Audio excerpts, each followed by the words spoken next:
It's a good feeling for the UTEP Miners, who are a 2-win team for the first time since 2016 after their weekend victory over Abilene Christian. We now welcome in UTEP head coach Dana Dimmel for our weekly chat, sponsored by Speaking Rock. Coach, probably feeling pretty good with 2 wins now, but I want to get to something that you talked about post-game. You said it was a good thing that you guys didn't stick to a lot of your game plan against the Wildcats. Seems a bit counterintuitive. You want to explain that a little bit? Sure. You know, obviously they did a lot more pressure looks than we expected to see in the game, and so we held a lot of our offense and just really focused on doing the plays that were particular to the pressures we were getting, and so we had a very expanded game plan, but we didn't have to use it in the ball game. So that's been, you know, pretty much the MO all 3 of the ball games that we played this year. We haven't got deep into our package yet.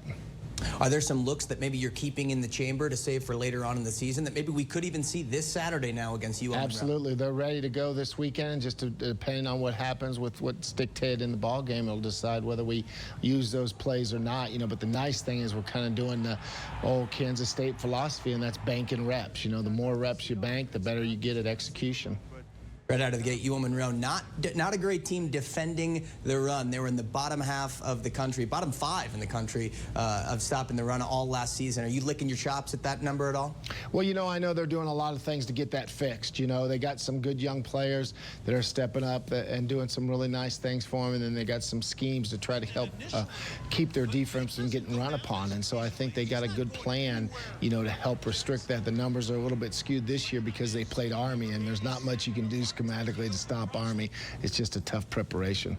Ran the ball with success with Josh Fields, Ronnie Awatt last Saturday. Dion Hankins, what's his status looking like this weekend? Dion is looking, you know, having some good work, getting some good work in, and we ended up getting the diagnosis. It wasn't a serious injury at all, you know, which was really scary for a long time there for me.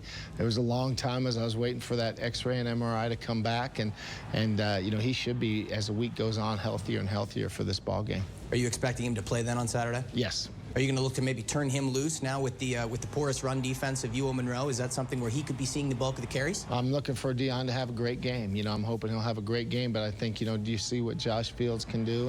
And Ronnie Awatt's a nice compliment to him as well. So it'd be nice to get Dion back for sure, start using him again.